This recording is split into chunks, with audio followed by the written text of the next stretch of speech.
यही कांग्रेस सरकार थी 2012 में जिसने गर्भवती बहनों के लिए 104 एम्बुलेंस चला मातृ मृत्यु दर सुधारने की दिशा में एक बड़ा काम किया।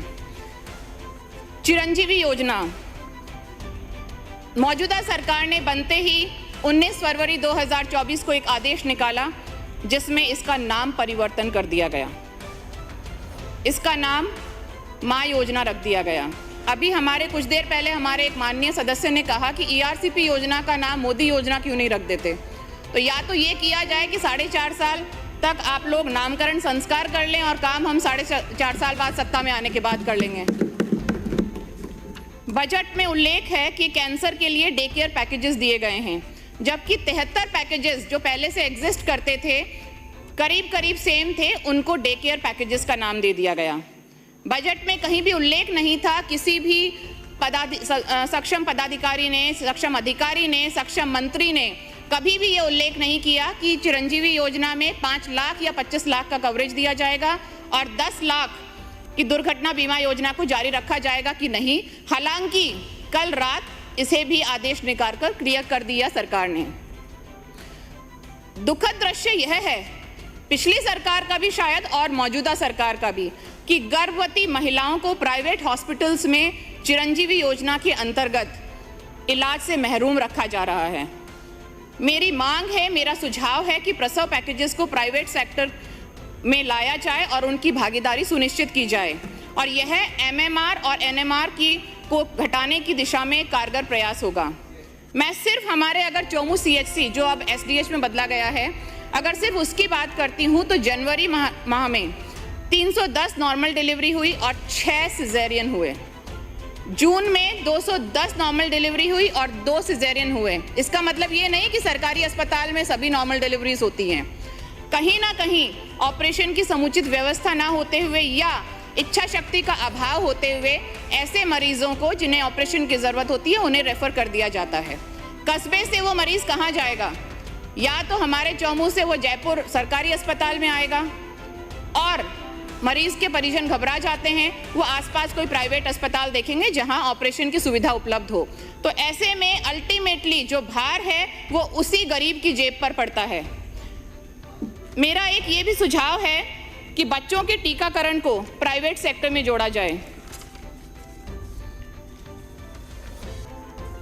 बात करें भयावह कोविड एरा की, तो कांग्रेस सरकार ने जो कैपेसिटी बिल्डिंग का एक बेहतरीन मॉडल पेश किया, उसे भीलवाड़ा मॉडल को WHO ने भी सराहा था। पर हीट वेव में हमारी सरकार, मौजूदा सरकार कहीं ना कहीं इसमें फेल होती दिखाई दी और निपटने के लिए पर्याप्त प्लानिंग की कमी थी। मैं आपके माध्यम से माननीय चिकित्सा मंत्री महोदय से रिक्वेस्ट करूंगी कि सदन के पटल पर रखा जाए कि जिलेवार हीट वेव में कितने लोगों की मृत्यु हुई। बजट में कहीं भी उल्लेख नहीं कि ऐसी कॉन्टिंजेंसी में कैपेसिटी बिल्डिंग का सरकार के पास आगे के लिए क्या प्लान है।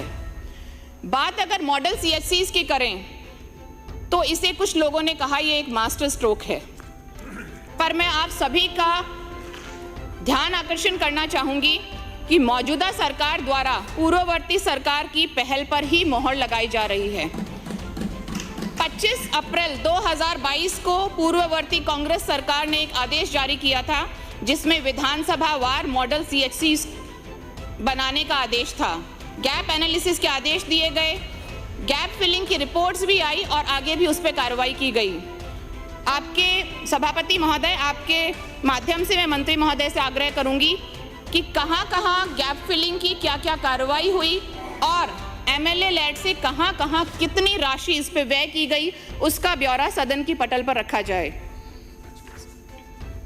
मेडिकल एजुकेशन की अगर बात करते हैं तो राजमेश कॉलेजेस जो फैकल्टी के अभाव से जूझ रहे हैं, ऐसी स्थिति में एक्सपीरियंस्ड मेडिकल टीचर्स ना होते हुए क्या खाक हम कोई स्किल्ड डॉक्टर्स तैयार कर पाएंगे? छात्रों के भविष्य और जनता के स्वास्थ्य दोनों के साथ यहाँ खिलवाड़ किया जा रहा है। फैकल्टी इसलिए नहीं आना चाह रही क्योंकि उन्हें पे प्रोटेक्शन में कवर नहीं किया जा रहा।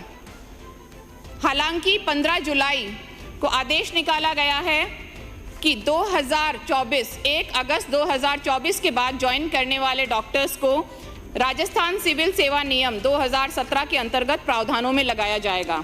उससे पहले के डॉक्टर्स को डाइंग कैडर में रखा गया है, अपने आप में नाम ही डाइंग कैडर है।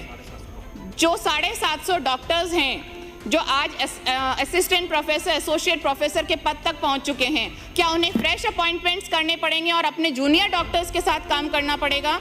तो मेरी गुजारिश है, मेरा सुझाव है कि इन सभी डॉक्टर्स को इनका मानवर्धन करते हुए इसी नियम के अंतर्गत कवर किया जाए।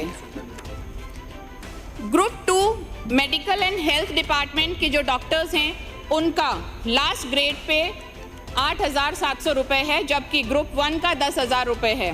भले ही समय अवधि ज़्यादा ली जाए, पर इन डॉक्टर्स की भी ग्रेड पे 10,000 की जाए, क्योंकि यही डॉक्टर्स हैं जो सुदूर इलाकों में स्वास्थ्य सेवाएं देते हैं, स्वास्थ्य प्रबंधन का कार्य करते हैं।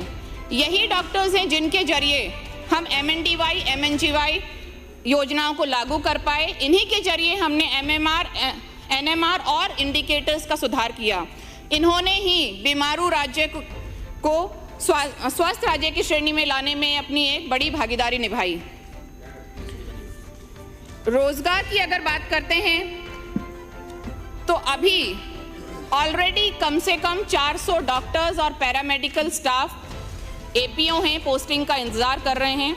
हालांकि कल रात 11-12 बजे आनन फानन में 200 लोगों को पोस्टिंग्स भी दी गई, पर बाकी 200 लोगों पर फिलहाल कोई हरकत नहीं दिखाई दे रही है। सीफू की भर्तियां अपॉइंटमेंट का इंतजार कर रही हैं। वर्तमान सरकार या तो अटकाने या भटकाने की नीतियों पर काम कर रही है। कभी बहाना मिलता है कि हम डबल एजी से बात करते हैं, कभी कुछ। तो मैं चाहती हूं सरकार इस पर अपना रवैया स्पष्ट करे। CHOs की 5,261 भर्तियां अभी भी इंतजार कर रही हैं, जिसकी वजह से ग्रामीण इलाके में हेल्थ केयर डिलीवरी सिस्टम प्रभावित हो रहा है। बड़ी बड़ी बातें करते हैं रोजगार देने की। LT और फार्मासिस्ट की विज्ञप्ति कांग्रेस सरकार के समय निकली थी। अब इनकी भर्ती का श्रेय मौजूदा सरकार लेना चाहती है और इन्हें नौकरी देकर आप संविदा कर्मचारियों को हटा रहे हैं, जिनमें से बहुत सारे ऐसे संविदा कर्मचारी हैं जो 10 से 15 साल से चिकित्सा जगत में अपनी सेवाएं दे रहे हैं। क्यों नहीं उन्हें भी सेम प्रवृत्ति या योग्यता के रिक्त पदों पर नियमित किया जाए। आश्चर्य की बात तो यह है कि आचार संहिता, विधानसभा चुनावों के पहले आचार संहिता से लगने से पहले कांग्रेस सरकार ने 12,000 संविदा कर्मचारियों को नियमित करने की प्रक्रिया अंतिम प्रारूप में पहुंचा दिया था। मौजूदा सरकार की शिथिलता देखें कि उन्होंने कोई सुध नहीं ली। सरकार चाहती तो 10 से 15 दिन में स्क्रीनिंग कर उन्हीं लोगों को नियमित कर सकती थी। इस पर सरकार अपना रुख स्पष्ट करे कि आगे इनका क्या विजन है, उन्हें नियमित किया जाएगा या नहीं किया जाएगा। एक तरफ सरकार कहती है कि हम नौकरियों का सृजन कर रहे हैं। आप नौकरियों का सृजन कर रहे हैं या बेरोजगारी का सृजन कर रहे हैं, ये भी आप स्पष्ट करें। क्या सरकार समझती है उन लोगों की पीड़ा जिन्होंने कई सालों तक अपने परिवारों की रोजी रोटी अपनी नौकरी के थ्रू कमाई, और आज आप उन्हें कह देते हैं कि हम आपको नौकरी से हटा रहे हैं। ये सरकार पूरी तरह से बुलडोजर सरकार बन चुकी है। सिर्फ घरों पर और एस्टैब्लिशमेंट्स पे ही बुलडोजर नहीं चला रही है, लोगों की नौकरियों पर बुलडोजर चल रहे हैं, लोगों की रोजी रोटी पर भी बुलडोजर चल रहे हैं। नौकरी से हटाने का निर्मम जो आदेश है वो सरकार, उससे सरकार का रुख स्पष्ट होता है। सदस्य अच्छा बोल रहे हैं, बोलने दो, बीच में डिस्टर्ब मत करो। और अभी अगर हम देखें तो केंद्र सरकार की तर्ज पर अग्निवीरों की तरह आपने राजस्थान के युवाओं के भविष्य को भी आग में झोंक दिया है। 108 एम्बुलेंस की बात करें तो बहुत सारे जिले हैं जिनमें कंडेम एम्बुलेंस अभी चल रही हैं, जबकि 72 एम्बुलेंस सरकार के पास तैयार हैं और जो लोकेशन का इंतजार कर रही हैं। नए घोषित जिलों में स्वास्थ्य सेवाएं पहुंचाने के लिए अभी तक कोई रोड मैप तैयार नहीं है। डिस्ट्रिक्ट हेल्थ सोसाइटी को अभी तक गठित नहीं किया गया है, क्योंकि उसी के जरिए NHM की योजनाएं वहां लागू की जाएंगी। केंद्र की PM अभीम योजना, जिसके अंतर्गत हमारे राज्य में डिस्ट्रिक्ट और सब डिस्ट्रिक्ट हॉस्पिटल्स पे 33 क्रिटिकल केयर ब्लॉक्स बनने थे, उसमें से सिर्फ 8 ब्लॉकों पे अब ये कार्य चल रहा है, जबकि इस योजना में हमारे राज्य को 700 करोड़ रुपए मिले हैं। तो मेरा आग्रह है मंत्री महोदय से कि इन क्रिटिकल केयर ब्लॉक्स की वर्तमान स्थिति और कार्य पूर्ण होने के समय को भी टेबल किया जाए। अब बहुत ही इंटरेस्टिंग बात पे हम आए। सरकारी महकमा पूरा इस राजधानी में बैठा है, सभी मंत्री महोदय इस राजधानी में बैठे हैं और दिए तले अंधेरा है। सरकार की नाक के तले RUHS और SMS की वर्तमान स्थिति बहुत ही चिंताजनक है। मैं प्रशंसा करती हूं कि हमारे माननीय मुख्यमंत्री महोदय SMS और RUHS के औचक निरीक्षण पे गए। SMS के निरीक्षण के दौरान कुछ नर्सिंग ऑफिसर्स को सस्पेंड भी किया गया, पर आज की स्थिति क्या है? क्या उसमें फॉलोअप लिया गया? क्या कुछ सुधार हुआ उस औचक निरीक्षण के बाद, या सिर्फ न्यूज़ बनाने के लिए कार्रवाई की गई थी? SMS का IPD टावर की बात तो अगर करें तो भले ही उसमें मौजूदा सरकार की बात हो चाहे पूर्ववर्ती सरकार की, बिना प्लानिंग उस IPD टावर को उसका काम शुरू किया गया और अभी तक ये नहीं पता कहाँ पार्किंग होगी, लोग आएंगे जाएंगे कैसे। पर इसका सॉल्यूशन तो तब हो जब UDH मिनिस्ट्री और हेल्थ मिनिस्ट्री के आपसी झगड़े सुलझें। RUHS को हमने बहुत बड़ा जाइंट इंफ्रास्ट्रक्चर दे रखा है, पर वहां जाकर एक बार स्थिति देखें, वार्ड्स खाली पड़े हैं। दुर्भाग्य की बात है कि इतने बड़े वेल इक्विप्ड संस्थान में महीने की 10 से 15 एवरेज एडमिशन होते हैं। ऑपरेशन 135 से 40 महीने के एवरेज, जिसमें भी आधे ऑपरेशन माइनर ऑपरेशंस होते हैं, महज चीरा लगाने जैसे। कोविड में इतनी बेहतरीन सेवाएं देने के बावजूद भी हम ऐसे संस्थान का उपयोग नहीं ले पा रहे हैं। रिसेंटली अभी दौरा भी हुआ, वहां पर चारों तरफ अखबारों में खबरें भी छाई रही और फिर 14 जुलाई को एक आदेश निकाला गया जिसमें 16 डॉक्टरों को SMS से RUHS में ट्रांसफर कर दिया गया। पर मेरा मानना है कि इन 16 ट्रांसफर से कोई भी कार्य में सुधार आने की संभावना नहीं है। अगर आपको कार्य में वहां पे सुधार लाना है तो आपको पूरी यूनिट्स वहां पे ट्रांसफर करनी पड़ेंगी। एक अकेला न्यूरो सर्जन जाकर वहां पे डिपार्टमेंट नहीं संभाल सकता। ये टीम वर्क है, इसलिए प्रॉपर फंक्शनिंग के लिए एक प्रॉपर प्लानिंग हो हमारी सरकार की। पिछले 8 महीने में सरकार ने 7 से 8 महीने में क्या क्या काम किए?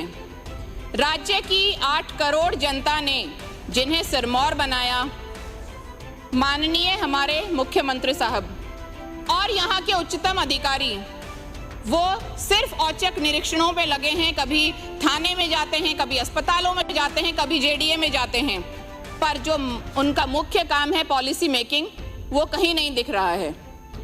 ना इन संस्थानों की औचक निरीक्षण के बाद कोई स्थिति सुधरी, ना वहाँ पे मूल कार्य किया जा रहा है।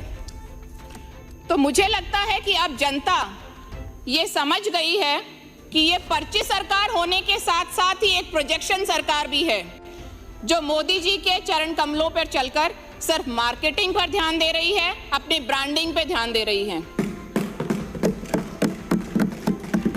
बहुत छोटी छोटी बातें हैं। IHMS 2.0 सॉफ्टवेयर तैयार है, पर फिर भी प्राइवेट सॉफ्टवेयर को काम में लिया जा रहा है।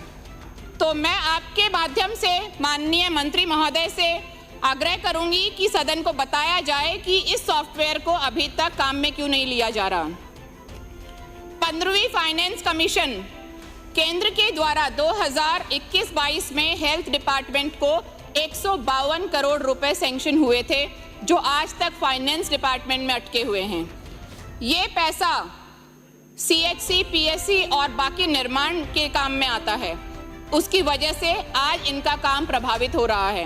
21-22 के बाद 22-23 का पैसा हमारे राज्य को नहीं मिला, 23-24 का पैसा नहीं मिला, क्योंकि जब तक 21-22 का हम यूटिलाइजेशन सर्टिफिकेट आगे नहीं भेजेंगे, हमारा आगे का पैसा अटका रहेगा। पर सरकार को सुध लेने की कोई मंशा ही नहीं है। अगर हो सके तो इसका भी प्रेजेंट स्टेटस टेबल किया जाए। आज स्थिति यह है कि प्रदेश की सबसे महत्वपूर्ण और जिम्मेदार पद पर बैठकर मंच से ये कहा जा रहा है हमारे माननीय मुख्यमंत्री जी द्वारा भी और बाकी हमारे यहाँ साथी सदस्यों द्वारा भी कि कार्य राज्य में वही होंगे, विधानसभाओं में वही होंगे जो हमारा सांसद, हमारा विधायक चाहेगा, जो हमारा पूर्व सांसद, पूर्व विधायक चाहेगा, जो हमारा कार्यकर्ता चाहेगा। सार्वजनिक से ऐसी बात बहुत ही शर्मनाक है इस राजस्थान की जनता के लिए, जिन्होंने आपको इस बार सत्ता पक्ष में बिठाया है।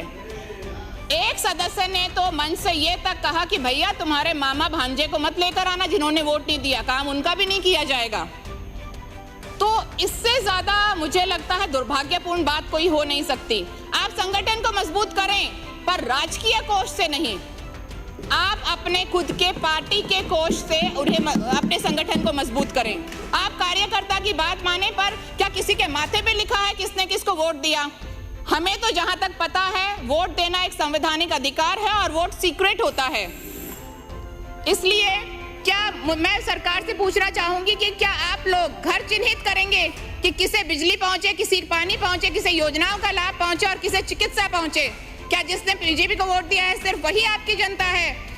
यहाँ 200 सदस्य जिन्हें जनता ने चुन के भेजा है, आज हम उन्हें 2.5 लाख, 3.5 लाख, 4 लाख लोगों का प्रतिनिधित्व करते हैं, ना कि सिर्फ उन लोगों का जिन्होंने हमें वोट दिया और जो भी आपको कंफर्म नहीं इसने दिया या उसने दिया। तो मैं उम्मीद करती हूं कि मौजूदा सरकार और हम सभी लोग हमारी जनता के लिए निष्पक्षता के साथ काम करेंगे। मेरे क्षेत्र की डिमांड्स मैं 2 मिनट में कहूं, हमारे चौमू में पीएचसी, सीएचसी और तथाकथित अपग्रेडेड सब डिस्ट्रिक्ट हॉस्पिटल में डॉक्टरों और नर्सिंग कर्मियों के रिक्त पद हैं। वहां वर्कलोड इस कदर है कि एवरेज ओपीडी वहां का 1 महीने का 29 से 30 हज़ार है। हमारे एसडीएच को अभी तक जमीन भी अलॉटेड नहीं है। चौमू के जाटावाली पीएचसी किराए के भवन में बेसमेंट में चल रही है, तो मेरी सरकार से मांग है कि उसके लिए भी नवीन भवन निर्माण के लिए कुछ बजट हमें दिया जाए। कालाडेरा कस्बा जो एक ऐतिहासिक अपनी महत्ता भी रखता है, वहाँ सीएचसी का भवन जर्जर है और नाकाफी है। वर्कलोड, पेशेंट लोड ज़्यादा होने की वजह से वह बहुत छोटा प्रतीत होता है। तो मेरी सरकार से गुजारिश है कि उस जर्जर भवन की मरम्मत और साथ में नया भवन बनाने के लिए हमें कुछ बजट दिया जाए। संदीप जी आपने मुझे बोलने का मौका दिया, उसके लिए बहुत बहुत धन्यवाद। जय हिंद, जय संविधान।